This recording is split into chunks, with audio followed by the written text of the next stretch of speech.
New ইয়র্কে Zohran মামদানির ইতিহাস গড়ার দিনে পার্শ্ববর্তী নিউ জার্সি স্টেটে রচিত হয়েছে আরেকটি ভিন্নধর্মী ইতিহাস। এই স্টেটে রিপাবলিকান দলের প্রার্থীকে হারিয়ে ইতিহাসে দ্বিতীয় নারী গভর্নর নির্বাচিত হয়েছেন ডেমোক্রেটিক দলের মাইকি শ্যারল।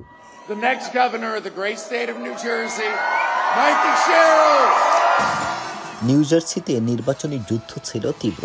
ডেমোক্রেটিক প্রার্থী মাইকি শ্যারল ৫৬.২% ভোট পেয়ে জয়ী হয়েছেন, আর রিপাবলিকান প্রার্থী প্রেসিডেন্ট ট্রাম্পের ঘনিষ্ঠ জ্যাক সিয়াটারেলি পেয়েছেন ৪৩.৪% ভোট।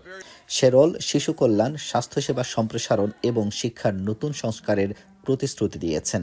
সরাসরি জনসংযোগ এবং সোশ্যাল মিডিয়ার মাধ্যমে প্রচারণা চালিয়ে সাধারণ মানুষের আস্থা জিতেছেন এই congressman.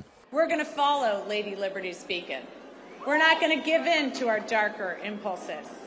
Here in New Jersey, we know that this nation has not ever been, nor will it ever be, ruled by kings.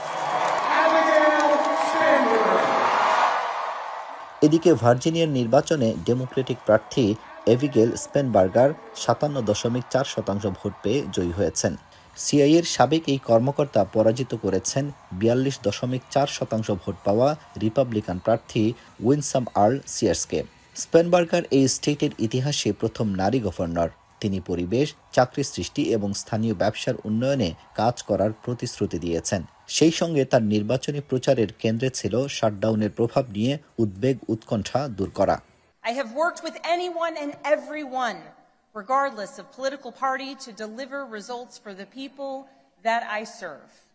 And that's because I believe in this idea that there is so much more that unites us as Virginians and as Americans than divides us.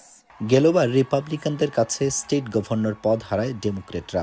তবে এবার স্পেনবার্গারের হাত ধরে তা আবারও পুনরুদ্ধার করেছে Democratic দল। Raising costs for families. Abdul আহাদ, এখন যুক্তরাষ্ট্র।